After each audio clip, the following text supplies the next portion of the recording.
Araw-araw na mga salita ng Diyos. Ang gawaing aking binalak ay parating sumusulong ng walang tigil kahit isang saglit. Sa paglipat sa kapanahunan ng kaharian at sa pagdadala sa inyo sa aking kaharian bilang aking mga tao, magkakaroon ako ng ibang mga hihingin sa inyo. Ang ibig sabihin, sisimulan ko nang ihayag sa inyong harap ang konstitusyon ng aking pamumuno sa panahong ito. Dahil tinatawag kayong aking mga tao, kailangan ninyong luwalhatiin ang aking pangalan. Iyan ay maging patotoo sa gitna ng pagsubok. Kung sino man ang magtatangkang linlangin ako at magtatago ng katotohanan mula sa akin o sumali sa masamang gawain sa likod ko, sila ay walang pasubaling hahabuling palabas, paaalisin mula sa aking tahanan upang maghintay ng paglilitis. Yaong mga naging taksil at hindi masunurin sa akin sa nakaraan, at ngayon ay tumatayong muli upang hatulan ako, sila rin ay hahabulin palabas sa aking tahanan.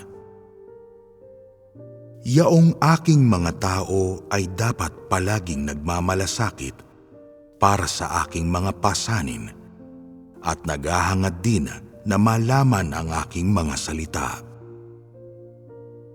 Ang mga taong katulad lamang nito ang aking liliwanagan, at sila ay siguradong mabubuhay sa ilalim ng aking patnubay at pagliliwanag, nang wala kailanmang matatagpuang pagkastigo. Yaong sinumang hindi nagmamalasakit para sa aking mga pasanin, nag-iisip ng mabuti sa pagpaplano ng kanilang sariling mga hinaharap, iyan ay yaong walang pakay sa paggawa para masiyahan ang aking puso, ngunit sa halip ay upang manghingi ng libreng tulong.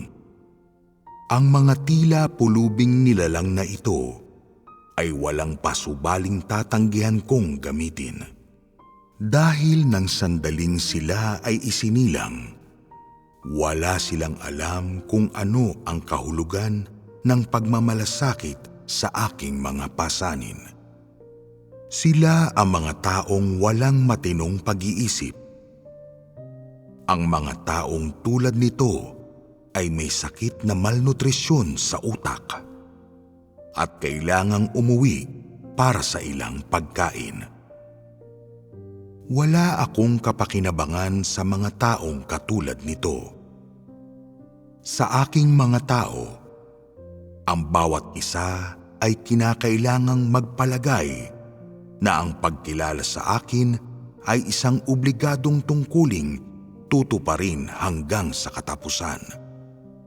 Tulad ng pagkain, pagbibihis at pagtulog, bagay na hindi nakalilimutan ng isang tao kahit saglit, upang sa katapusan ang pagkakilala sa akin ay magiging isang pamilyar na kasanayan katulad ng pagkain, bagay na ginagawa mo ng walang hirap, ng praktisadong kamay.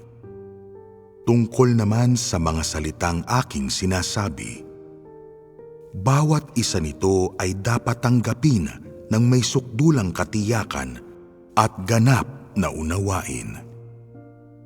Dapat ay gawin ng kumpleto nang hindi nawawalan ng interes. Sino man ang hindi pumapansin sa aking mga salita ay ipagpapalagay na deretsahang tumututol sa akin.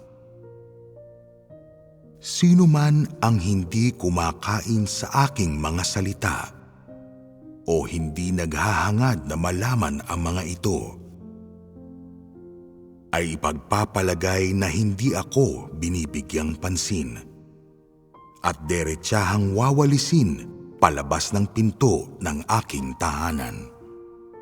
Dahil tulad ng sinabi ko na sa nakaraan, ang nais ko ay hindi ang dami ng bilang ng mga tao, kundi ang iilang pinili lang.